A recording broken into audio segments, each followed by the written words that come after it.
শবে বরাত। এটা নিয়ে অনেক বাড়াবাড়ি আছে, অনেক সারাসারি আছে। বাড়াবাড়ি কেমন? রুটি বানাইতে হবে, হালুয়া পাকাইতে হবে, মসজিদ সাজাইতে হবে, গেট সাজাইতে হবে, এগুলো হলো বাড়াবাড়ি, একেবারে বাড়াবাড়ি। সারাসারি কি? শবে বরাত বলতে কোনো কিছু কোরআন হাদিসে নাই। তাহলে শবে বরাত সম্পর্কে একদল বাড়াবাড়ি আর একদল সারাসারি।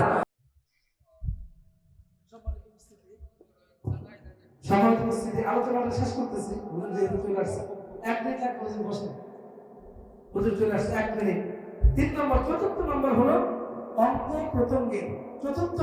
শবে বরাত নিয়ে বাড়াবাড়ি আর সারাসারি। বাড়াবাড়ি কি? যেটা বললাম। সারাসারি কি? শবে বরাত বলতে কোরআন হাদিসের কোথাও কিছু নাই। আচ্ছা, কিছুই নাই না? কিছুই নাই। তা আমিও তো বলবো নামাজ বলতে কোরআনের কোথাও নামাজের কথা নাই, রোজাও কোরআনের কোথাও নাই। এখন বলবেন এটা তো গাঁজা খাইছে মনে হয়। 5 ওয়াক্ত নামাজ, 50 ওয়াক্ত নামাজ, 5 ওয়াক্ত আসলো, আমরা 5 ওয়াক্ত পড়ি, আপনি নামাজ পড়েন না? না, আমি যে নামাজ পড়ি এটা তো কোরআনে নাই। তাহলে আপনি বললেন শবে বরাত নাই, আপনি আমার নামাজ দেখেন। আরে ভাই, নামাজ তো কোরআনে 83 বার বলছে। কিভাবে? আকিমুস সলা, এই সলাৎ শব্দটা 83 বার আসছে। তো সলাৎ বলে, নামাজ কেন বললেন? ভাই, নামাজের তর্জমা তো সলাৎ, সলাতের তর্জমা নামাজ। আরবিতে হলো সলাৎ আর বাংলায় হলো নামাজ। ও তাই নাকি? তাহলে আমিও আপনাকে বলি, শবে বরাত এটা হলো ফার্সি শব্দ, এর আরবি হলো নিসফে শাবান। হাদিসের মধ্যে আসছে ইদা কানাত লাইলাতুন নিসফে মিন শাবান। হাদিসের মধ্যে নিসফে শাবানের কথা আসছে, হযরত আলী বলছেন। আমিও তো আপনাকে দেখায় দিলাম। বলে এরকম আছে নাকি? হ্যাঁ, এরকম আছে। এজন্য আমার ভাই, আপনিও যেভাবে ঠেকাইতে পারেন আমিও ঠেকাইতে পারি। নামাজ কোরআনের কোথাও নাই, সলাতের কথা আছে। রোজার কথা কোরআনের কোথাও নাই, সিয়ামের কথা আছে। ঠিক তেমনিভাবে শবে বরাতের কথা কোরআন হাদিসের কোথাও নাই, তবে নিসফে শাবান আছে। 8 জন সাহাবী থেকে আমি যে হাদিসের কথা বললাম, এই হাদিস বর্ণিত হয়েছে। তাহলে শবে বরাত আছে না নাই? সবাই বলেন আছে। দলিল বের করে দিলাম, শবে বরাত আছে। এবার আসেন, শবে বরাত যদি থাকে তাহলে শবে বরাতের ইবাদত কি, এটা আপনাকে আমাকে জানতে হবে। শবে বরাতের প্রথম ইবাদত হলো নবীজি সাল্লাল্লাহু আলাইহি ওয়াসাল্লাম এই রাত্রিতে নিসফে শাবান, ওই রাত্রিটা আম্মাজান আয়েশা সিদ্দিকার পালা ছিল, তার ঘরে থাকবেন। আম্মাজান আয়েশা সিদ্দিকা দেখলেন যে তিনি ঘরে নাই, কোথায় গেলেন? আম্মাজান আয়েশা সিদ্দিকা গিয়ে দেখেন পয়গম্বর আরবি সাল্লাল্লাহু আলাইহি ওয়াসাল্লাম রহমতুল নবী তো জান্নাতুল বাকি কবরস্থানে গিয়া আপনার আমার জন্য কান্না করতেছে। সুবহানাল্লাহ কইবেন না? নবীজি এই নিসফে শাবানে কবরস্থানে গিয়া এই কথা বলেন না, আল্লাহ তুমি আমারে মাফ করে দাও। নবীজি বলছেন, আল্লাহ আমার উম্মতগুলো বোঝে না, আল্লাহ এদেরকে তুমি মাফ করে দাও। আম্মাজান আয়েশা সিদ্দিকা বলেন, আমি গিয়া দেখি তিনি জান্নাতুল বাকিতে দাঁড়ায় এইভাবে কান্না করতেছেন। তাহলে নিসফে শাবানের 1 নম্বর আমল পাইলাম, নবীজি কবরস্থানে গেছে। এখন এটাও জানেন নবীজি কতবার শবে বরাতে কবরস্থানে কতবার গেছেন? আম্মাজান আয়েশা সিদ্দিকা বলেন, আল্লাহ নবী জীবনে 1 বার কবরস্থানে গেছেন। আমার কথা বুঝে থাকলে বলেন, নবীজি শবে বরাতের রাত্রিতে কবরস্থানে কয়বার গেছেন? সবাই বলেন 1 বার। তো আমরা তো 1 বার অনেকে গিয়েছি। শবে বরাতের রাত্রিতে 1 বার যার যাওয়া হয়েছে, ব্যাস আমল হয়ে গেছে, জিন্দিগিতে আর না গেলে গুনাহ হবে না। কিন্তু আমার ভাই, হয়তো গ্রামগঞ্জে কম, ঢাকা শহরে বেশি, কবরস্থানে আল্লাহ মাফ করেন এই পরিমাণ ভিড়, 1 বার ঢুকলে বের হইতে 3 ঘন্টা সময় লাগে। এই 3 ঘন্টা কবরস্থানে কাটায় দিলেন, তো ইবাদত করবেন কখন? এজন্য আমাদের গ্রামগঞ্জে তো আর ওরকম কবরস্থান নাই। বাবার কবর আছে, মার কবর আছে, যাইতে মন চাইলে একটু গেলাম, গেলে সওয়াব আছে, না গেলে কি নাই? কথা বলতে হবে। গেলে কি আছে, না গেলে? তার মানে আপনার ইচ্ছা, আপনি করলে করতে পারেন, না করলে কোনো সমস্যা নাই। এই গেল শবে বরাতের প্রথম আমলের ফয়সালা। 2 নম্বর আমল হলো শবে বরাতে নবীজি সাল্লাল্লাহু আলাইহি ওয়াসাল্লাম, আম্মাজান আয়েশা সিদ্দিকা বলেন, নবী আমার ঘরে আসছে। ঘরে আসার পরে আমার নবী আমাকে বলতেছে, আয়েশা একটু নফল নামাজ পড়তে চাই। দোস্ত, নামাজ পড়তে চাইলেও স্বামী স্ত্রী একজন আরেকজনের কাছ থেকে অনুমতি নেওয়া। যদি কোনো স্বামী তার স্ত্রীর কাছে নামাজের অনুমতি চায়, স্ত্রী কি মানা করবে? স্ত্রী, বাবা রে বাবা, আব্দুল কাদের জিলানী হয়ে গেছে, ঠিক আছে পড়ো পড়ো, সারা রাত পড়ো, সমস্যা নাই। আম্মাজান আয়েশা সিদ্দিকা বলেন, নবী আমাকে বলেন, আয়েশা একটু নামাজ পড়তে চাই। সুবহানাল্লাহ কইবেন না? নামাজ পড়তে চায়। আর এই নামাজ নিয়ে আপনারা আমার কত ধোকাবাজি। এই যে রমজান আসতেছে, 8 রাকাত না 20 রাকাত, 8 রাকাত না 20 রাকাত, 8 রাকাত না 20 রাকাত, এই দ্বন্দ্বে অনেকে তারাবির নামাজই পড়ে না। আওয়াজ করে কোন ঠিক নেবে? ঠিক। ওই দিকে আলোচনা করা যাবে না। নবীজি ঘরের মধ্যে নামাজে দাঁড়ায় গেলেন, এত লম্বা নামাজ পড়লেন, সেজদা এত লম্বা করলেন, আম্মাজান আয়েশা সিদ্দিকা কান্না করে দিছে। কি ব্যাপার, নবীজি আমার কাছ থেকে অনুমতি নিয়ে নামাজে দাঁড়াইছে, তো সেজদা থেকে ওঠে না কেন?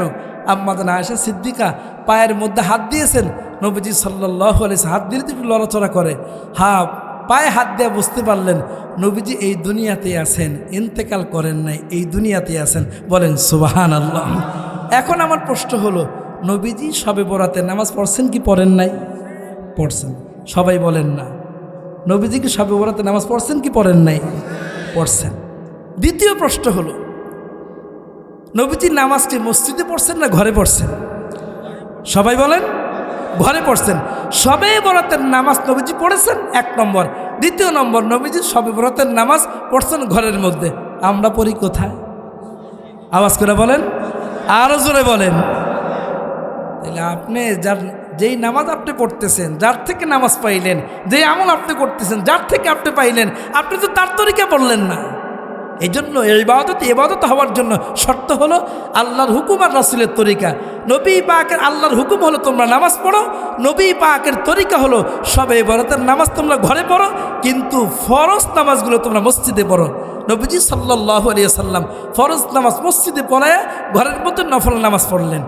এখন আপনি বলবেন, উস্তাদ জি আমারও তো ঘরে পড়তে মনে চায়, কিন্তু ঘরে কোনো পরিবেশ নাই। আওয়াজ করে বলেন, কি নাই?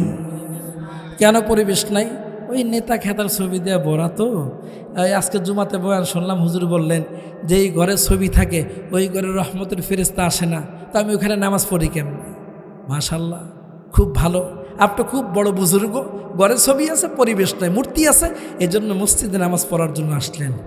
আব্বাজান, আপনি তো একা মানুষ না, আপনার তো একজন আম্মা জান আছে। যুবক বন্ধু, তোমার তো একজন মা আছে। যুবক বন্ধু, তোমার তো বোন আছে। যুবক বন্ধু, তোমার তো বিবি আছে। তুমি যেই ঘরে নামাজ পড়তে পারো না, পরিবেশ নাই, ওই ঘরে তোমার মা কিভাবে নামাজ পড়ে? ওই ঘরে তোমার বিবি কিভাবে নামাজ পড়ে? ওই ঘরে তোমার মেয়েটা কিভাবে নামাজ পড়ে? তাহলে তুমি তোমার নামাজটা কবুলের জন্য মসজিদে চলে আসলা, আর তোমার মা, তোমার মেয়ে, তোমার স্ত্রীদের নামাজ কবুল হওয়ার ব্যাপারে তোমার কোনো ফিকির নেই। আমি তো বলি, আল্লাহর কোরআনে বলে, তোমার চাইতে বড় জালেম এই দুনিয়াতে দ্বিতীয় জন হইতে পারে না। আওয়াজ করে এখন ঠিক না ঠিক? তোমাকে শুধু নামাজ পড়তে বলেন নাই, সূরাতুত তাহরিম 6 নম্বর আয়াতে তাফসীর পড়েন, আল্লাহ বলছেন কু আনফুসাকুম, তুমি নিজে বাঁচো। ঠিক আছে, আমি বাঁচার জন্য মসজিদে আসলাম। এরপরে কি বলছে? ওয়া আহলিকুম, তুমি তোমার পরিবারকে বাঁচাও। তোমার নামাজটা কবুলের জন্য মসজিদে চলে আসছো, মসজিদে পরিবেশ ভালো আছে, কিন্তু তোমার বিবি, তোমার পরিবার, তোমার বোন, তোমার স্ত্রী, এদের নামাজের ব্যাপারে তোমার ফিকিরটা কি ছিল? ঘরে ছবি আছে, এজন্য আপনি ঘরে নামাজ পড়েন না। পয়গম্বর আরবি সাল্লাল্লাহু আলাইহি ওয়াসাল্লাম উনি ওনার জামানায় একটা চাদর কিনছিলেন, যে চাদরের কোণার মধ্যে ময়ূর পাখি আঁকা ছিল। ময়ূর পাখি, হাদিসের কিতাবের মধ্যে লেখে ময়ূর পাখি আঁকা ছিল। হযরত জিবরাইল আল্লাহর নবীর ঘরে আসছে। খুব ভালো করে শোনেন, যারা নেতা নেত্রীরা খুব ভালোবাসেন, মহব্বত করে ছবি ঘরের মধ্যে ঢুকায় রাখেন, ওনারা একটু ভালো করে শোনেন। এটা কি রাজনৈতিক ওয়াজ? রাজনৈতিক ওয়াজ? মার ছবি, বাবার ছবি, কারো ছবি রাখা যাবে না। আমার এই আলোচনা শোনার পরে আপনি বুঝতে পারবেন। নবীজির ঘরে তিনি একটা চাদর কিনে নিয়ে আসছেন, চাদরের কোনায় ময়ূর পাখির ছবি অঙ্কিত ছিল। হযরত জিবরাইল আল্লাহর নবীর ঘরে আসছে। বলে কার ঘরে? নবীর ঘরে। কার ঘরে? নবীর ঘরে। প্রত্যেক দিন আসে, সালাম দিয়েই ঢুকা যায়, আসসালামু আলাইকুম রহমতুল্লাহ। নবীজি বলেন ওয়ালাইকুম আসসালাম। এই ওয়ালাইকুম আসসালাম অর্থ হলো তুমি আমার ঘরে ঢোকো, অনুমতি আছে। কিন্তু আজকে নবীজির ঘেরের সামনে এসে দাঁড়ায় বলতেছে আসসালামু আলাইকুম রহমতুল্লাহ। নবীজি বলেন ওয়ালাইকুম আসসালাম। একটু পরে আবার বলতেছেন আসসালামু আলাইকুম রহমতুল্লাহ। নবীজি বলেন ওয়ালাইকুম আসসালাম। আসসালামু আলাইকুম রহমতুল্লাহ। নবীজি বলেন ওয়ালাইকুম আসসালাম। নবীজি বলেন জিবরাইল, তোমার হইলটা কি? সুবহানাল্লাহ কইবেন না? তুমি ঢোকো না কেন? নবীজি তো খুব আনন্দের সাথেই বলছেন ঢোকো না কেন, তোমাকে নিষেধ করে কে? জিবরাইলের মনটা খারাপ, কারণ আল্লাহ তাআলা হযরত জিবরাইলকে বলছেন, জিবরাইল এই মুহূর্তে আমার নবীর ঘরে আর ঢোকা যাবে না। জিব্রাইল বলেন, নবী আমি তো আপনার ঘরে ঢুকতে পারবো না। কেন? আল্লাহ আমাকে ঢুকতে নিষেধ করেছেন। আল্লাহ নবীর ঘরে ঢুকতে নিষেধ করেছেন, তাহলে নবীর কি অবস্থা? নবীজি চমকে গেছে, জিব্রাইল আমার ঘরে ঢুকতে নিষেধ কেন? আমি কি অপরাধ করলাম? হযরত জিব্রাইল বলেন, ওগো আল্লাহর পয়গম্বর, একটা ঝামেলা হয়ে গেছে। কি ঝামেলা হয়ে গেছে? ঝামেলা হইল, আপনি একটা রুমাল কিনছেন, চাদর কিনছেন, ওই চাদরের কোণার মধ্যে দেখেন একটা ময়ূর পাখির ছবি আছে। কে বলছেন? আল্লাহ বলছেন। সুবহানাল্লাহ কইবেন না? পয়গম্বর আরবি সাল্লাল্লাহু আলাইহি ওয়াসাল্লাম বললেন, জিব্রাইল, হ্যাঁ আমার চাদরের কোণার মধ্যে একটা ময়ূর পাখির ছবি অঙ্কন করা আছে, এখন আমি কি করব? বলে, ওগো আল্লাহর পয়গম্বর, হয়তো আপনি জানেন না, এটাই প্রথম যে এই ঘরের মধ্যে যদি কোনো জীবজন্তুর ছবি থাকে, আল্লাহ বলছেন জিব্রাইল ওই ঘরের মধ্যে কোনো ফেরেশতা ঢোকার কোনো অনুমতি নাই। ঘরটা কার? আল্লাহর নবীর ঘর। কার ঘর? আল্লাহর নবীর ঘরে ফেরেশতার ঢোকা নিষেধ। তাহলে আপনারা আমার ঘরে যদি ছবি থাকে, ফেরেশতা ঢুকবে? সিদ্ধান্ত আপনার। ছবি রাখবেন না ছবি ছেড়বেন, সিদ্ধান্ত আপনার। আমার ঘরে পরিবেশ নাই। নবীজি সাল্লাল্লাহু আলাইহি ওয়াসাল্লাম বলছেন, লা তাসজুদুল বাইত, তোমরা তোমাদের ঘরটাকে তোমরা কবর বানায় না। মাঝে মধ্যে নামাজ পড়ো, অর্থাৎ ফরজ পড়বা মসজিদে, নফল পড়বা ঘরের মধ্যে, তাহলে তোমার ঘরটাও মসজিদ হয়ে যাবে। সুবহানাল্লাহ। তাহলে নামাজ পাওয়া গেল। নবীজি নামাজ পড়তেন শবে বরাতের, এটাও পাওয়া গেল। নবীজি শবে বরাতে নামাজ পড়তেন ঘরে না মসজিদে? ঘরের মধ্যে। ওই দিনটা বিবিদেরকে নিয়ে নামাজ পড়েন। এবার প্রশ্ন হলো, হুজুর এই নামাজের রাকাত কত? আজকে একজন বলতেছে 24 রাকাত নামাজ পড়লে এই সূরা দিয়া জীবনের সব গুনাহখাতা মাফ হয়ে যাবে, সব গুনাহখাতা। আমি বললাম, ভালো করে শোনেন, সগীরা গুনাহখাতা মাফ হবে। আরে বেটা, 24 রাকাত নামাজ লাগেনি সগীরা গুনাহ মাফ করতে। মসজিদে গেলেই তো, মসজিদে যাইবো, ফরজ নামাজ পড়বো, সগীরা গুনাহখাতা আল্লাহ তাআলা মাফ করে দিবে। কোরআনের কোথাও, হাদিসের কোথাও এরকম লেখা নাই যে এই রাকাত এত, এই রাকাত এত। তাহলে আমার শবে বরাতের নামাজ পাইলাম, নামাজের স্থান পাইলাম। নামাজ কত রাকাত?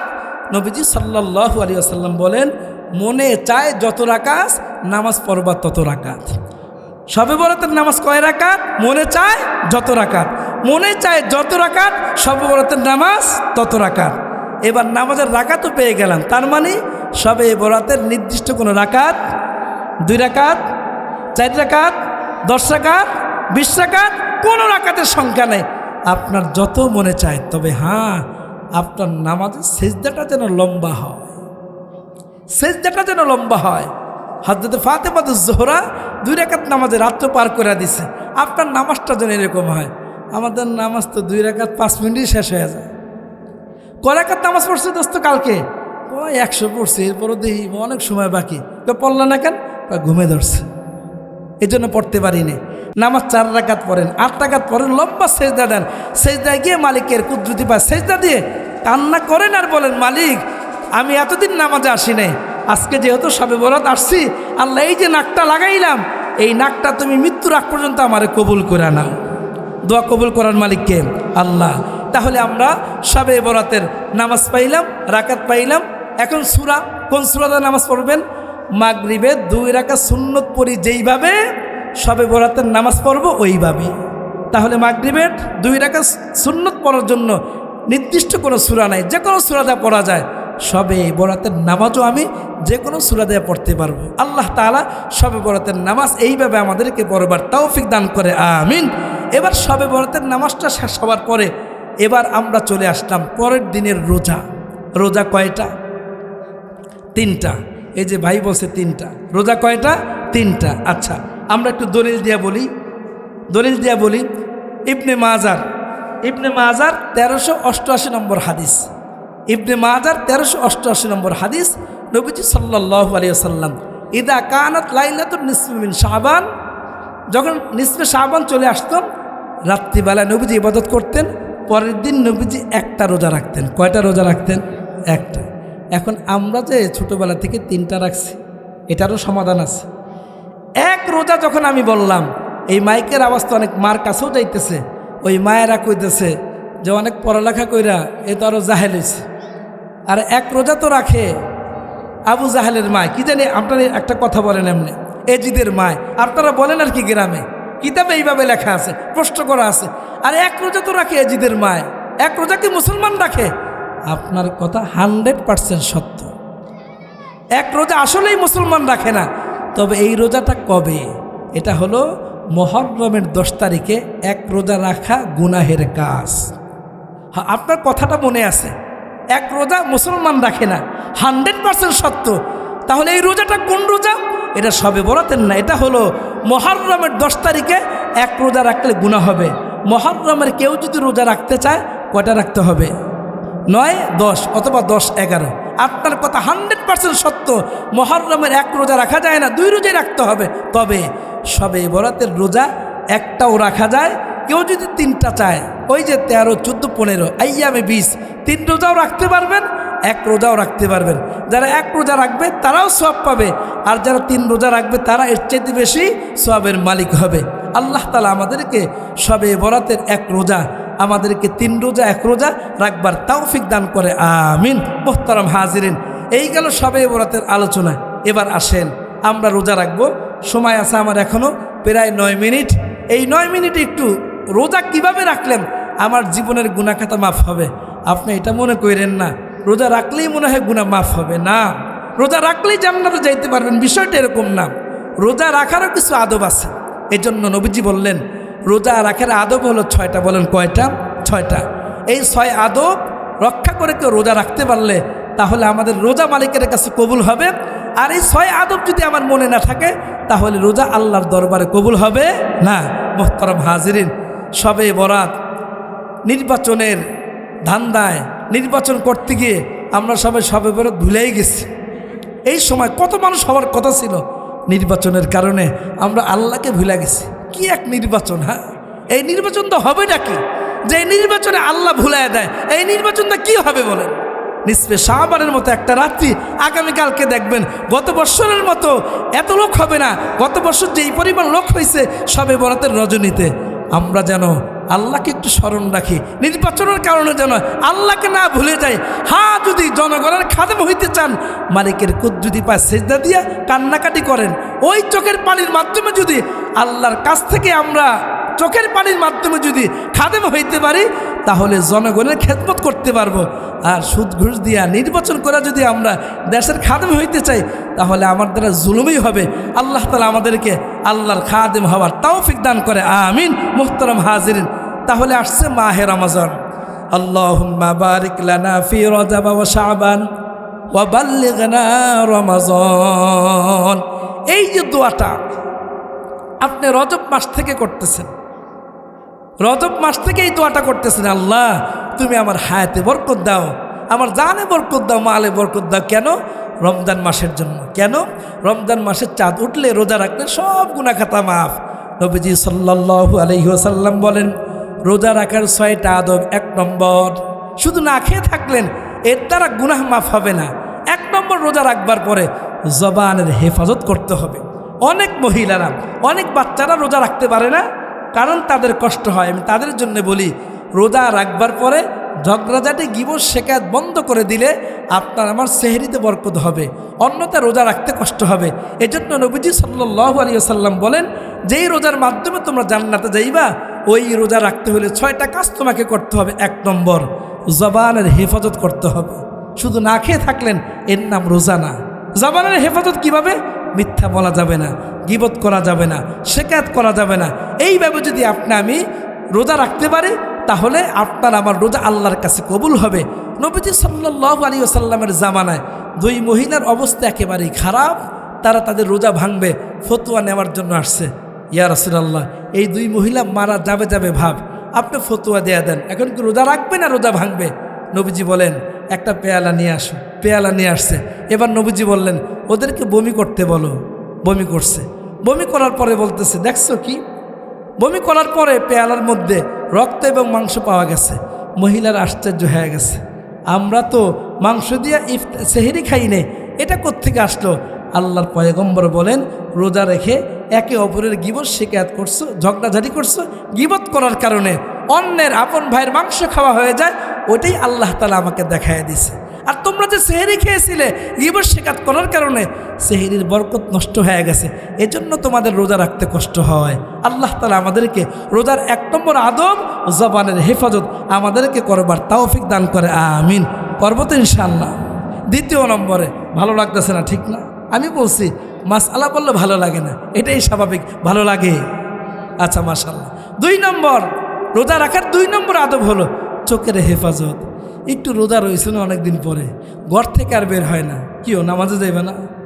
কয় ভাল লাগে না। তো কি করো? কয় আমি সিনেমা দেখতেছি, সময় পার করতেছি। রোজা রাখছেন, 4টা বাজে আর ভালো লাগে না, সময় কাটানোর জন্য সিনেমা দেখতেছেন, অথবা মোবাইলে বসে বসে আপনি গেমস খেলতেছেন সময় পার করার জন্য, সময় কাটে না, চোখের হেফাজত করেন নাই।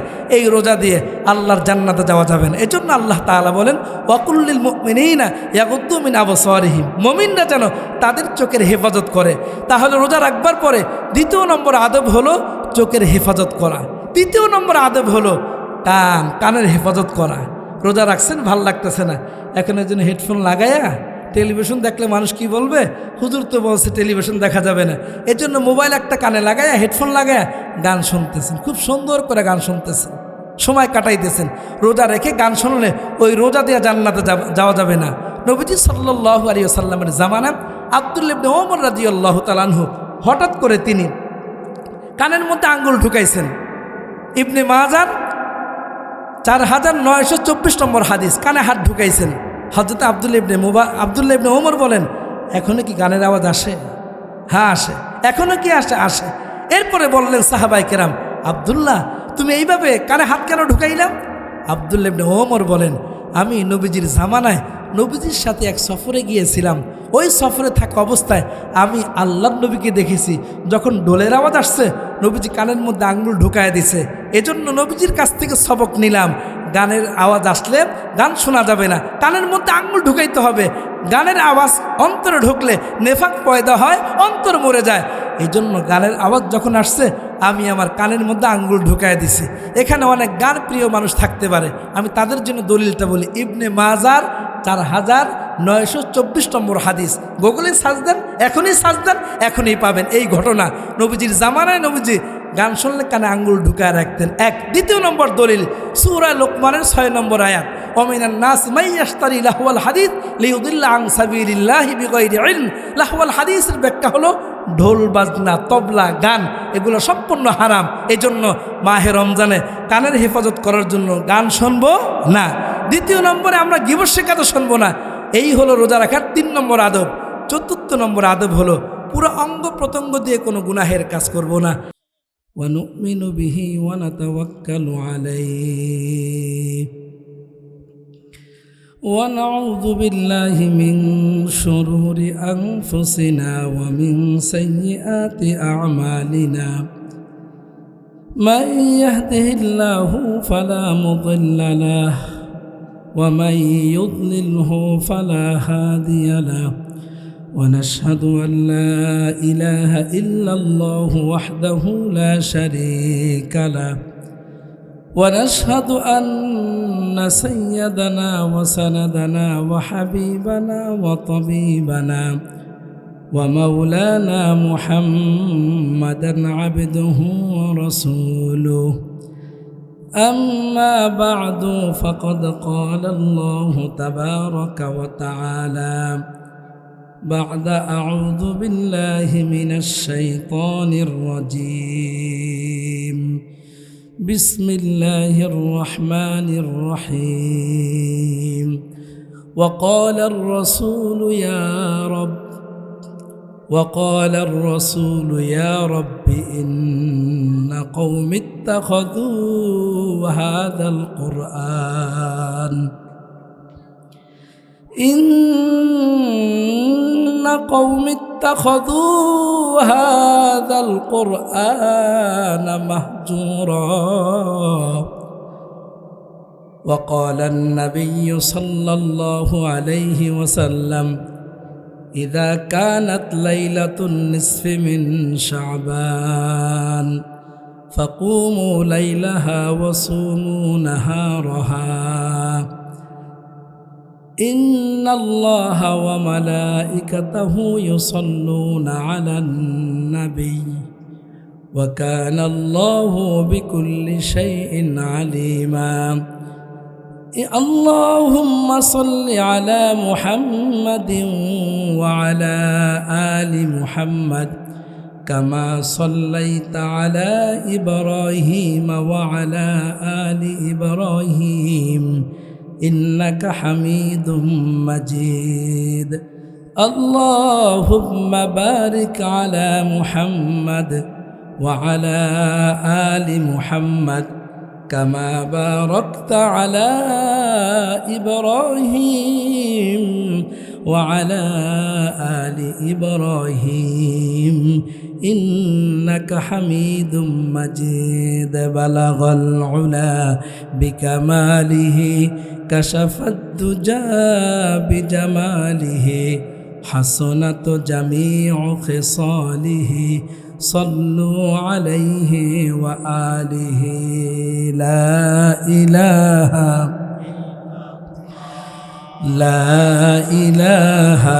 إلا الله.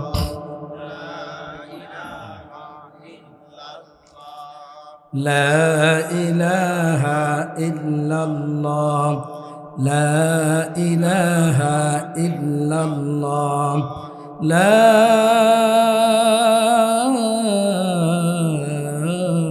إله إلا الله محمد رسول الله. আলহামদুলিল্লাহ, আল্লাহ পাক রব্বুল আলামিনের দরবারে শুকরিয়া, যিনি আমাদেরকে এমন এক রাত্রিতে আল্লাহ পাকের কথা শোনার জন্য আসার তৌফিক দান করেছেন। কোরআন হাদিস মোতাবেক আজকে আমাদের জীবনের শেষ রাত্রি, শবে বরাতের ফায়সালা অনুযায়ী আগামীকাল মঙ্গলবার 3 তারিখ নিসফে শাবান। এই নিসফে শাবানের রাত্রিতে আল্লাহ তাআলা আপনারা আমার কারো কাফনের কাপড়ের ফায়সালা করবেন, আবার কাউকে দুনিয়াতে আসার ফায়সালা করবেন। মোহতারাম হাজিরিন, দোকানদারি দৈনিক করতে পারবেন, আওয়াজ করে বলেন ঠিক না বেঠিক? দোকানদারি চাইলে সারা রাত করতে পারবেন, কিন্তু মাহফিল চাইলে প্রত্যেক দিন শুনতে পারবেন। কথা বলেন। আমি অল্প সময় কথা বলবো, যেহেতু হুজুর আজকে দিনে এখানে বয়ান করবেন। হুজুরের সাথে কথা হলো, হুজুর কেবল গতকালকে উমরা থেকে আসছেন, আলহামদুলিল্লাহ বলেন। ওই মানুষ আপনাদের সামনে কথা বলবেন, ওই জবান দিয়ে কথা বলবেন যে জবান দিয়ে লাব্বাইক বলতে বলতে গতকালকে বাংলাদেশে আসছেন। এমন একটা সোহবতপ্রাপ্ত মানুষ, যেই চোখ বাইতুল্লাহ দেখেছে আর যেই চোখ বাইতুল্লাহ দেখে নাই, এই 2 চোখ কখনো এক হইতে পারে? কথা বলেন। যেই চোখ হজরে আসওয়াদ দেখেছে, যেই চোখ হজরে আসওয়াদ দেখে নাই, এই চোখ কখনো এক হইতে পারে? আরে হজরে আসওয়াদের মজা তো আপনি বুঝবেন না, যারা হজরে আসওয়াদ দেখেছে তারা এর মজা বুঝেছে। যেই জবানে হজরে আসওয়াদকে চুম্বন করেছে, এই জবান আর যেই জবান হজরে আসওয়াদকে চুম্বন করতে পারে নাই, এক হইতে পারে? যেই শরীর আল্লাহ পাকের ঘর দেখেছে, বাইতুল্লাহর সামনে নামাজ পড়েছে, 1 রাকাত নামাজের বিনিময়ে আল্লাহ তাআলা 1 লক্ষ রাকাত নামাজের সওয়াব দান করে দিয়েছেন। মুহতারাম হাজিরিন, শুধু তাই না, আজকে এই যে কোরআন সামনে নিয়ে কথা বলতেছি, এই কোরআনের জন্য যেই নবী নিজের শরীর থেকে দন্দন মুবারককে শহীদ করে দিয়েছেন, শরীর থেকে রক্ত ঝরাইছেন, ওই নবীর রওজার পাশ থেকে খুব কাছে থেকে নবীকে সালাম দিয়ে আসছেন, এমন একজন মানুষ আমাদের আখিরি মোনাজাত পরিচালনা করবেন। আমাদের তকদিরটা খারাপ না ভালো? কিন্তু যারা এখনও বাহিরে আছে, আমি মনে করব এদের মতো হতভাগা আর এই জমিনে হইতে পারে না। আল্লাহ হুজুর আসার আগেই আমাদের সকলকে পরিবেশ করে বসার তৌফিক দান করে, আমিন। মুহতারাম হাজিরিন, যেহেতু একেবারে খুব কাছে শবে বরাত নিসফে শাবান চলে আসছে, উলামায়ে কিরামের একটা অভ্যাস হলো, যখন যেই মৌসুম আসবে সেই মৌসুমকে সামনে রেখে কথা বলবে। কেন কথা বলবে? যেন কোনো মুসল্লি আল্লাহর আদালতে দাঁড়িয়ে এই কথা না বলতে পারে, আল্লাহ এই বিষয়টা আমরা জানতাম না, এজন্য মানতে পারিনি। এজন্য আগামীকালকে যেহেতু শবে বরাত নিসফে শাবান আমাদের সামনে আসবে, যদি আল্লাহ আমার এই সময়ের মধ্যে হায়াত দেয়, আমি 9টা 5 পর্যন্ত আলোচনা করব, 1 ঘন্টা, 9টা 5 পর্যন্ত আলোচনা করব। এরপরে 10টা 5 পর্যন্ত আলোচনা করব। এরপরে হুজুর আসবেন, আমি 1 ঘন্টায় আলোচনা করব। আমি 1 সেকেন্ডও বেশি করব না, এটা আমার অভ্যাস। কমিটি থেকে আমাকে বলে দেওয়া হয়েছে, হুজুর আপনার আলোচনা 9:45 বসবেন, 9:10টায়, 9টায় বসলে 10টায়, যেহেতু 9টা 5-এ বসছি, 10টা 5 পর্যন্ত আলোচনা করব। আল্লাহ যেন এই অল্প সময় আমাদেরকে বরকত দান করে, আমিন। মুহতারাম হাজিরিন, কোনো রকম ভূমিকা ছাড়াই আমি আমার আলোচনার দিকে আগে চলে যাই। আলোচনা করব কোরআন হাদিস থেকে। আমরা যদি কারো কাছে মোবাইল থাকে রেকর্ড করে নিতে পারেন, যদি না বুঝে আসে পরে ফোন দিবেন, ইনশাল্লাহ বুঝায় দেওয়ার চেষ্টা করব। যে আয়াতখানা আপনাদের সামনে তিলাওয়াত করেছি, সূরাতুল ফুরকানের 30 নম্বর আয়াত। বলেন আয়াত নম্বর কত? সূরা ফুরকানের 30 নম্বর আয়াত। এই আয়াতের তর্জমা শুনলেই কলিজার মধ্যে আগুন লেগে যাবে। আমি কি করলাম, আমি কি করলাম, আমি আমার জীবনটাকে কিভাবে পরিচালনা করলাম। প্রিয় নবীজি সাল্লাল্লাহু আলাইহি ওয়াসাল্লাম এই আয়াত পড়তেন আর কান্না করতেন। ইমামে আযম ইমাম আবু হানিফা রহমতুল্লাহি আলাইহি কত বড় আলেম ছিলেন, আমার মতো ছোট মানুষ তার প্রশংসা করে শেষ করতে পারবে না। এই ইমামে আযম এত বড় আল্লাহওয়ালা ব্যক্তি ছিলেন, এত বড় বুজুর্গ ছিলেন, এত বড় ব্যবসায়ী ছিলেন, যার ব্যবসায়ী টাকা দিয়ে গরিবদেরকে লালন পালন করা হইতো। তিনি এত বড় ব্যবসায়ী ছিলেন। একদিকে তিনি টাকাওয়ালা, অন্যদিকে তিনি ইলমওয়ালা। 3 নম্বর নিয়ামত হলো তিনি একজন আবেদ আমলওয়ালা। আল্লাহ যাকে মাল দিয়েছেন, আল্লাহ যাকে এলেম দিয়েছেন, 3 নম্বরে আল্লাহ পাক রব্বুল আলামিন যাকে আমল দিয়েছেন, এমন একজন মানুষের কথা দিয়ে শুরু করলাম। আল্লাহর বান্দা ইমামে আযম। আপনি আমি কোরআন পড়ি, তারাও কোরআন পড়তেন। আপনি আমি কালামের তিলাওয়াত করি, সাহাবায়ে কেরামও কালামের তিলাওয়াত করতেন। তিলাওয়াতে কত পার্থক্য। রব্বে কারীম আপনাকে আমাকে জানাইতে চান তিলাওয়াতের মাধ্যমে, কোরআনের মাধ্যমে। এই ইমামে আযম নামাজের পরে বসে বসে আল্লাহ পাকের কালামের তিলাওয়াত করতেন। আর আপনি আমি নামাজটা শেষ হয়ে গেলে ইমাম সাহেবের অর্ধেক সালাম ফিরাইতে বাকি আছে। কেমন যেন ইমাম সাহেবকে সালামের মধ্যে রেখে মুসল্লি মসজিদ থেকে বের হয়ে গেছে, এমন মুসল্লি আছে না? না, অভাব নাই।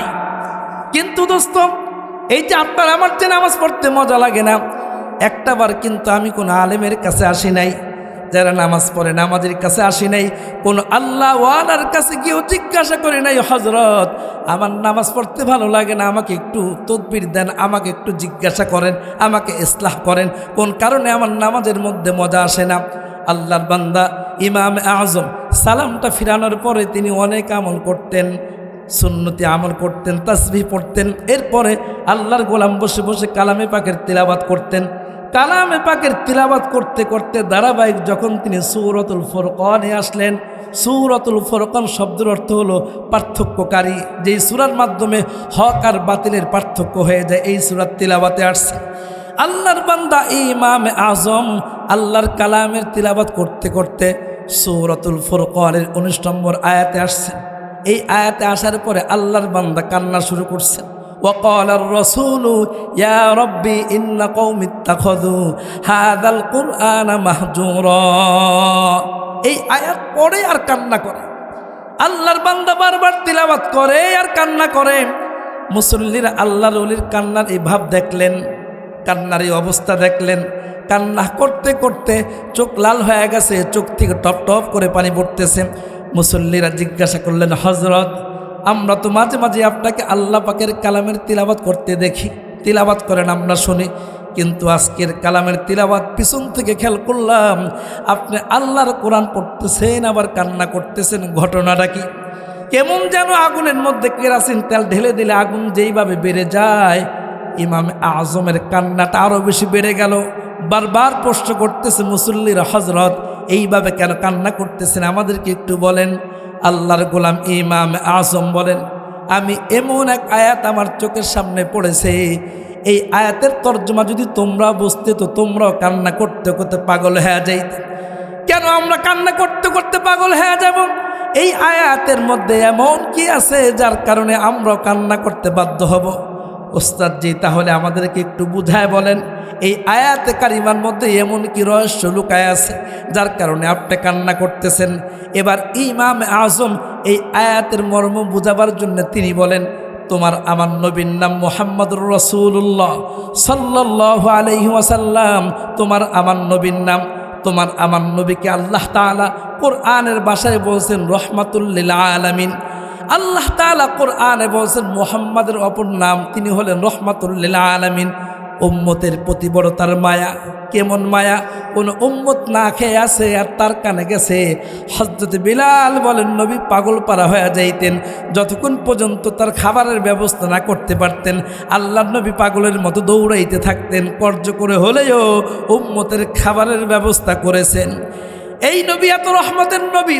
শোনো, শুধু তাই না, যেই নবীকে মক্কা থেকে জনগণ বের করে দিল ৩৯ বৎসর ২৯ দিন পর্যন্ত, যেই নবীকে এলাকার কাফেরেরা আল আমিন বলে ডেকেছে।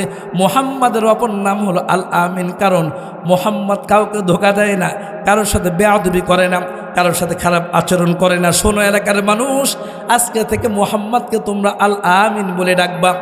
ইমামে বুখারী আলাইহির রাহমা বলেন আল্লাহর নবীকে আরবের মানুষেরা এইভাবে আল আমিন আল আমিন বলে তারা ডাকতো, আল্লাহর নবীকে মহব্বত করত। যেই দিন আল্লাহর নবীর বয়স হয়ে গেল ৪০, আসমান থেকে ঘোষণা হয়ে গেল মুহাম্মদ, আজকে থেকে তুমি মুহাম্মদ না, আজকে থেকে তোমার নামের সাথে আরো একটা শব্দ যোগ হয়ে গেল মুহাম্মাদুর রাসূলুল্লাহ। আজকে থেকে তুমি হলে মুহাম্মাদুর রাসূলুল্লাহ, তুমি আমার রাসূল। তোমার কাজ এখন থেকে একা একা নামাজ পড়া না, তুমি নিজেও নামাজ পড়বে, ভালো কাজ করবে। আজকের পর থেকে এই ভালো কাজের কথাগুলো মানুষদেরকে দাওয়াত দিবে, গোপনে দিবে, প্রকাশ্যে দিবে। আল্লাহর নবী দাওয়াত দেওয়া শুরু করেছেন। ও আরবের মানুষেরা, মূর্তি পূজা করবা না, এটা গুনাহের কাজ। ও আরবের মানুষেরা, মার সাথে খারাপ আচরণ করবা না, এটা খারাপ কাজ। আত্মীয়তা ছিন্ন করবা না, এটা খারাপ কাজ। কারো হক মেরে খাইবা না, এটা খারাপ কাজ। এইভাবে যখন আপনার আমার নবী মুহাম্মদ আরবি এইভাবে যখন তিনি কালিমার কথা বলতে শুরু করলেন, আরবের দু একজন মানুষ ব্যতীত সকল মানুষগুলো আল্লাহর নবীর দুশমন হয়ে গেছে। শুধু তাই না, ইমাম বুখারী তার কিতাবের মধ্যে লেখেন, বুখারীর ২৪০ নম্বর হাদিস, লম্বা হাদিস, গুগলে সাজদান তরজমা চলে আসবে। যেহেতু লম্বা হাদিস বলার সময় নেই, শুধু এতটুকু বলি। আব্দুল্লাহ ইবনে মাসউদ বলেন, আমার নবী কেমন রহমাতুল লিল আলামিন একটু শুনে নাও। নবীজি যখন কালিমার কথা বলতে শুরু করেছেন, এবার তার মনে বাইতুল্লাহর সামনে নামাজ পড়তে মনে চায়। নবীজি সাল্লাল্লাহু আলাইহি ওয়াসাল্লাম বাইতুল্লাহর কালো গেলাবের সামনে, কালো ঘরের সামনে আল্লাহর পয়গম্বর নামাজ পড়বেন, নামাজ হয়ে গেছে, নামাজে গিয়ে দাঁড়াইছেন। আল্লাহর নবীকে কেউ কিছু বলে না। উতবা সাইবারা বলে, মুহাম্মদ তো দেখি আবার নামাজও আসছে, মুহাম্মদ দেখি আমাদের প্রভুদের বিরুদ্ধে কথা বলে, আজকে আবার নামাজ পড়ার জন্য আসছে।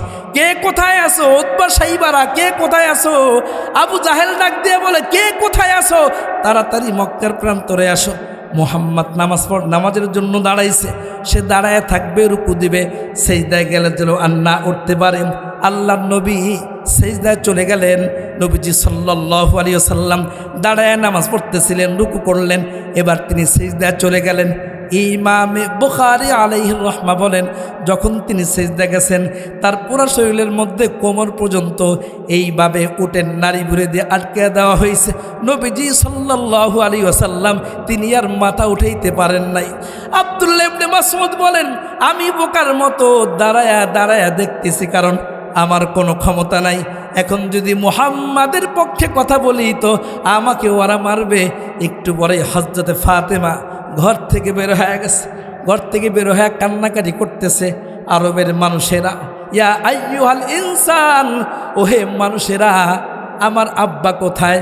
আইনা আবিম, আমার আব্বাকে তালাশ করে পাওয়া যায় না, কারণ যেই সময় আল্লাহর নবী ঘরে থাকার কথা ওই সময় তিনি ঘরে নাই। ফাতেমাতুজ জোহরার কলিজার মধ্যে একটা আঘাত লেগেছে, কলিজার মধ্যে কেমন যেন দপদপ করতেছে। হায়, মনে হয় আমার আব্বার তো দুশ্মনের অভাব নাই। আগে আরবে বন্ধুর কোনো অভাব ছিল না, এখন কালিমার কথা বলে, এই জন্য আরবে দুশ্মনের কোনো অভাব নাই। ফাতেমাতুজ জোহরা কান্নায় ভেঙে পড়লেন, বলো না আরবের মানুষেরা, আমার আব্বা কোথায়? কেউ কি আমার আব্বাকে দেখেছো? হযরতে ফাতেমাতুজ জোহরা কান্নার কারণে আকাশ ভারী হয়ে গেছে, জমিন ভারী হয়ে গেছে, কেউ কোনো কথা বলে না দুশ্মনদের ভয়ের কারণে। হঠাৎ করে হযরতে ফাতেমা তাকায় দেখে বাইতুল্লাহর কোনায় কিছু মানুষ জমা হয়ে আছে। আল্লাহর নবীর কন্যা ফাতেমাতুজ জোহরা তাড়াতাড়ি সেখানে গেছে। সেখানে গিয়ে দেখে একটা মানুষের শরীরের মধ্যে উটের নাড়ি বুড়ি দেওয়া। আল্লাহর বান্দি পা মুবারকের দিকে তাকায়া চিনতে পারছে, হায় হায়, এটাই তো আমার আব্বা। তবে এই অবস্থা কেন? তাড়াতাড়ি হযরতে ফাতেমা বাবার শরীর থেকে উটের নাড়ি বুড়ি সরাইয়া, ইমাম বুখারী বলেন, বুখারীর 240 নম্বর হাদিসের বর্ণনা আপনাদেরকে শুনাইতেছি। আব্দুল্লাহ ইবনে মাসউদ বলেন, হযরতে ফাতেমাতুজ জোহরা বাবার মাথা থেকে উটের নাড়ি বুড়িগুলো সরাইয়া এবার বাবাকে জড়ায় ধরছে।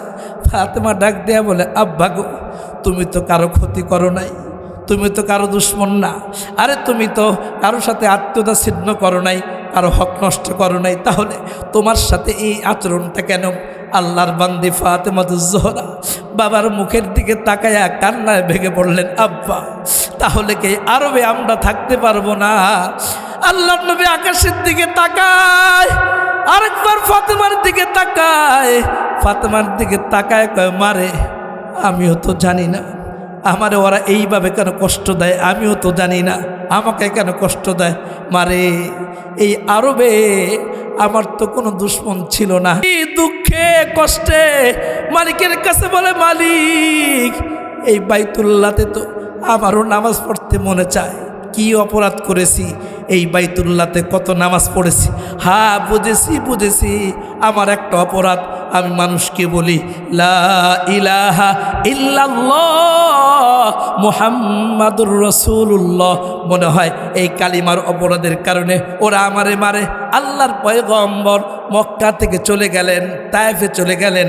তায়েফের ময়দানে ইমামে আজম ইমাম আবু হানিফা বলতেছেন রহমাতুল্লিল আলামিন, মক্কা থেকে তায়েফে গেলেন, তিনি গিয়ে একই কথা বলতেছেন, পড়ো লা ইলাহা ইল্লাল্লাহ, আল্লাহ জান্নাতের মালিক, জাহান্নামের মালিক, শিরক কইরো না। তায়েফের লোকেরা আল্লাহর নবীকে কি পরিমাণ কষ্ট দিয়েছে। নবীজি সাল্লাল্লাহু আলাইহি ওয়াসাল্লামের কপাল থেকে শুরু করে পা পর্যন্ত এমন কোনো জায়গা নাই যেই জায়গার মধ্যে ওরা আঘাত করে নাই। ইমাম বুখারী বলেন, আল্লাহর পয়গম্বর তিনি কিভাবে সহ্য করলেন। এরপরেও নবীজি বদদুয়া দেন নাই। নবীজির শরীর থেকে রক্ত কিভাবে পড়ছে দোস্তরা। ইমাম বুখারী বলেন, পেঁপে গাছের মধ্যে যদি আমরা কাঁটা দিয়ে আঘাত করি তো পেঁপে গাছ থেকে যেইভাবে কষগুলো টপ করে পড়ে, আল্লাহর নবীর শরীর থেকে কাফেরদের পাথরের আঘাতে এইভাবে টপ করে রক্ত পড়েছে।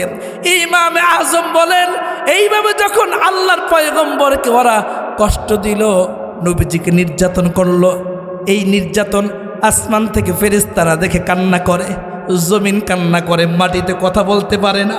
হায়, জমিন কাঁপতেছে, কেমন যেন আসমানও কাঁপতেছে। হযরতে জিবরাইল এসে বলে, ওগো আল্লাহর পয়গম্বর, এইভাবে নির্যাতন একটাবার বলেন, এই দুই পাহাড়ের মাঝখানে দুশমনদেরকে একত্রিত করে ধ্বংস করে দিব। নবীজির কান্নার পাওয়ার বেড়ে গেছে। জিবরাইল, কি কথা বললা তুমি? আমার উম্মতদেরকে তুমি ধ্বংস করতে চাও? বলে, আল্লাহর পয়গম্বর, অনুমতি আপনার, আপনি যদি অনুমতি দেন তো আমি এই উম্মতকে ধ্বংস করে দিব।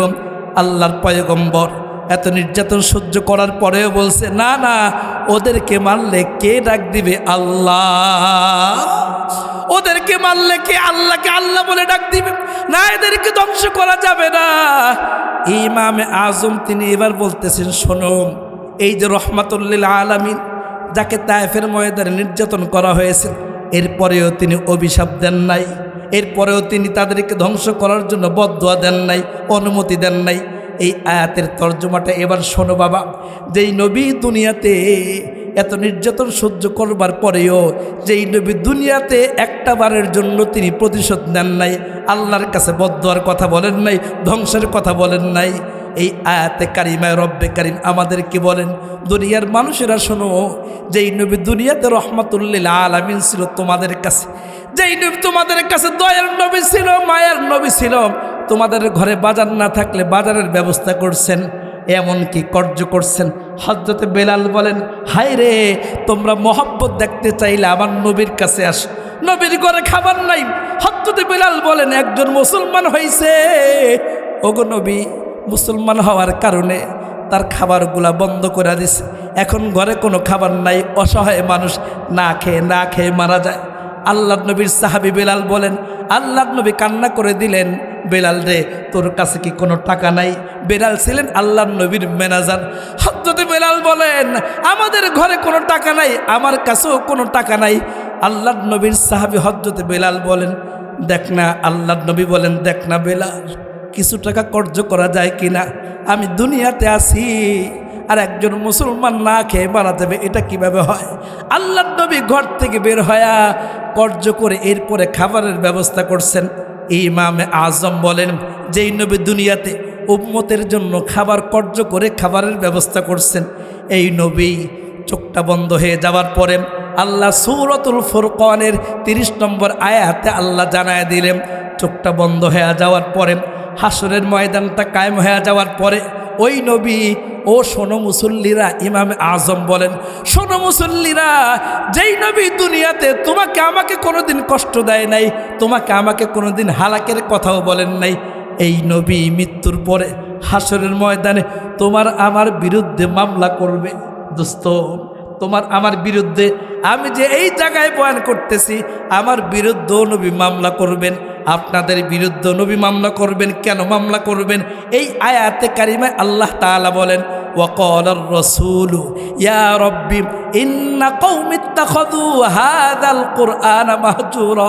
বড় কষ্টের সাথে নবীজি বলবেন, আল্লাহ গো, ওয়াকালার রাসূল, আল্লাহ বলেন, এ দুনিয়ার মানুষ, আমার রাসূল বলবেন, ওয়াকালার রাসূল ইয়া রাব্বি, আল্লাহর পয়গম্বর বলবেন, ওগো রব, ওগো আমার পালনকর্তা, এই যে হাসরের ময়দানে এই লোকগুলো নির্দিষ্ট করবেন, ইন্না কওমি, এরা আমার জাতি ছিল, এরা আমার কম ছিল, ইন্না কওমি ইত্তাখাযু হাযাল কুরআনা মাহজুরা, এরা তোমার কোরআনকে, আমার কলিজার টুকরা কোরআনকে অপমান করেছে।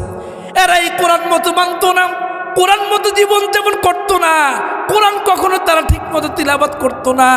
শুধু তাই, ছোটবেলায় কোরআন পড়ার পরে বড় হয়ে এরা কোরআন ভুলে গেছে, কোরআনের তিলাওয়াত করতো না। আল্লাহ, তোমার আদালতে আজকে আমার মামলা, আমি এদের বিরুদ্ধে তোমার কাছে বিচার চাই।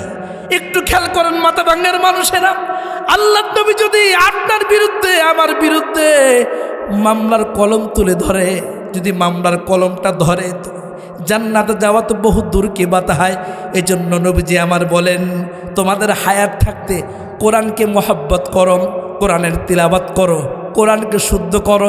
এখন যদি আমি এলাকার সন্তান হিসাবে বলি, বাবা আপনি একটু সূরা ফাতিহা শোনান, শুনাইতে পারবেন না, কারণ না আপনি ছোটোবেলায় কোরআন পড়ছেন আর কোরআনের সাথে কোনো সম্পর্ক নাই। কোরআনের সাথে সম্পর্ক করার জন্য আপনার আমার জন্য এই জমিনে 2টা মাধ্যম আছে। 1 নম্বর হইল তবলিগওয়ালারা কোরআন শিখায়, 3 দিন গেলে আপনাকে নামাজ শিখায়।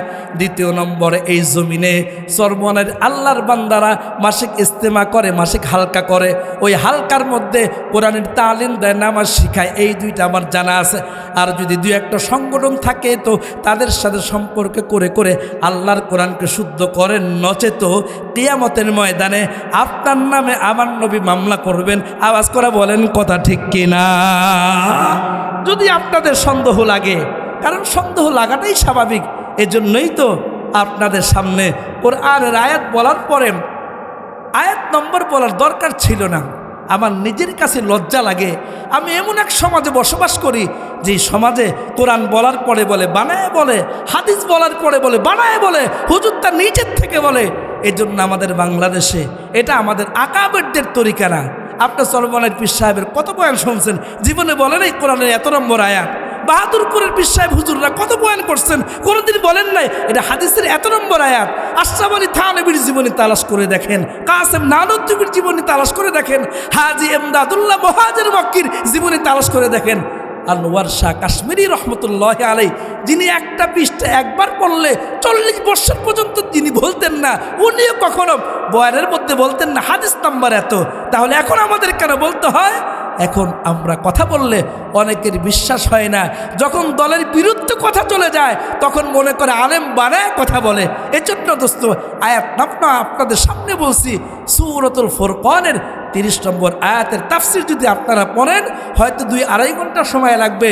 তাফসিরটা পড়ার পরে বুঝতে পারবেন আপনি আমি কি আসলেই আল্লাহর নবীর মামলায় কি আপনি আমি দাঁড়াবো, নাকি আমার পক্ষে নবীজির সুপারিশ করবেন। এই জন্য আল্লাহর নবীর সুপারিশ পাওয়ার জন্য কোরআনের সাথে সম্পর্ক করা, আল্লাহ তাআলা কোরআনের সাথে সম্পর্ক করবার তৌফিক দান করে, আমিন। কোরআন তেলাওয়াত করবো তো ইনশাআল্লাহ। যুবক বন্ধুদেরকে বলি, বৃদ্ধ বাবাজিদেরকেও বলি, যারা কোরআন পড়ে ভুলে গেছেন, আপনারা আমার ফায়সালা কি হবে এটা একটু শোনেন ভালো করে। বাসায় গিয়ে মেয়েটাকে বোঝান, মারে রাতভর মোবাইল না চালাইয়া টিকটক না কইরা একটু নামাজটা পড়, নামাজ তো বড়ছে, আল্লাহর কালামটা একটু তিলাওয়াত কর। যদি কোরআন ভুলে যায় আমাদের কি অবস্থা হবে? কোরআন ভুলে গেলে নবীজি সাল্লাল্লাহু আলাইহি ওয়াসাল্লাম এই কথা বারবার উম্মতকে বলছেন, কোরআন কেউ হাসরের ময়দানে ওই লোকটা কুষ্ঠ রোগী হিসাবে আল্লাহর আদালতে উঠবে, কুষ্ঠ রোগী হিসাবে। জিজ্ঞাসা করবে তোমার এই অবস্থা কেন? পিছন থেকে ফেরেশতা বলবে এই লোক তো মুসলমান, কোরআন পড়ে ভুলে গেছে। এই লোকটা মুসলমান, কোরআন পড়ে ভুলে গেছে। আজকে কোরআন ভুলে যাওয়ার কারণে সে সুস্থ মানুষ হিসেবে কবরে আসছিল, আল্লাহ তাকে কুষ্ঠরোগী বানায় দিছে। কোরআন তো ছোটবেলা সবাই পড়ছে, ইমাম সাহেব আমাদেরকে পড়াইছেন। এখন কয়জনের কোরআন শরীফ শুদ্ধ আছে? এই তো আগামীকালকে শবে বরাত, রাত্রে একটু কোরআন পড়বেন না বাবা? কেমনে পড়বেন? কোরআন তো ভুলে গেছেন। এই জন্য কোরআনকে শুদ্ধ করেন। আর কোরআন যদি শুদ্ধ না থাকে, অশুদ্ধ থাকে, কোরআন যদি ভুলে যান, দুনিয়াতে আমি যত বড় চাপাবাজি করি, মৃত্যুর পরে আল্লাহর সামনে কোনো চাপাবাজি চলবে না। সময় নাই, এটা নাই, ওইটা নাই, 5 বাচ্চার বাপ, 10 বাচ্চার বাপ, আমি গরিব মানুষ, শুধু টাকা আনছি, কাজ করতে করতে আমার সময় নেই, আবার নামাজ কখন পড়বো? আল্লাহর সামনে দাঁড়ায়া এই কথা বলা যাবে না। এজন্য আমি আমার বৃদ্ধ বাবাজিদেরকে বলবো, আপনারা কোরআন শরীফ সহি করেন, বাচ্চাদেরকে কোরআন শরীফ সহি করবার চেষ্টা করেন। মনে রাখবেন, যদি কোরআন আপনার শুদ্ধ থাকে, তিলাওয়াত সহি হয়, কোরআনের তিলাওয়াতের বরকতে আল্লাহ তাআলা আপনাকে হেদায়েতের ফয়সালা করতে পারেন। সুবহানাল্লাহ। কোরআন সম্পর্কে আরেকটা কথা বলি বাবা, যারা দুনিয়াতে কোরআন পড়বে, কিয়ামতের ময়দানে, হাসরের ময়দানটা কায়েম হয়ে যাওয়ার পরে আল্লাহ পাক বলবেন, ও ফেরেশতারা, আমার পরিবারের লোকরা কোথায়? ফেরেশতারা বলবে, আল্লাহ আপনার আবার পরিবার আসে কোত্থেকে? পরিবার কখন হয়? কেউ বিবাহ করলে তার পরিবার থাকে। আল্লাহর তো ছেলে মেয়ে নেই। কুল হুয়াল্লাহু আহাদ আল্লাহুস সামাদ লাম ইয়ালিদ ওয়া লাম ইউলাদ ওয়া লাম ইয়াকুল লাহু কুফুয়ান আহাদ। আল্লাহ বিবাহ করলে না পরিবার হয়? তখন আল্লাহ বলবে, শোনো, যারা কোরআনকে বেশি বেশি তিলাওয়াত করতো, আহলুল কুরআনি হুম আহলুল্লাহি ওয়া খাসাতু, যারা কোরআন পড়ে আহলে কোরআন, এরাই হলো আমার পরিবারের লোক। জোরে জোরে বলেন সুবহানাল্লাহ। তাহলে আল্লাহর পরিবারের লোক হওয়ার জন্য কোরআনকে শুদ্ধ করে পড়া চাই। আল্লাহ পাক রব্বুল আলামিন আমাদেরকে কোরআন শুদ্ধ করে পড়বার তৌফিক দান করে, আমিন। মুহতারাম হাজিরিন, আগামীকালকে যেহেতু শবে বরাত, অনেকেই প্রশ্ন করেছেন, এজন্য আপনাদের প্রশ্নের উত্তরে কিছু কথা আমার বলা। যদি আমি এশারের পরেই বসতাম, মিনিমাম 1.5 ঘন্টা আলোচনা করলে শবে বরাতের কিছু বলা যাইত। এখন যেহেতু শবে বরাতের কথা বলবো, মাসাইলের আলোচনা শুনলে অনেক সময় নিজের কাছে খারাপ লাগতে পারে। উঠে যাবেন না তো? উঠে যাবেন? কে কে উঠবেন না? হাতটা দেখি। মাশাল্লাহ, নারায়ে তাকবীর, মাশাল্লাহ। হাতটা নামান। এবার মনোযোগ সহকারে কানটা খোলেন, অন্তর খোলেন, পারলে কলম নেন, যদি কলম না থাকে মোবাইলে রেকর্ড করেন আমি এখন যে কথাগুলো বলবো।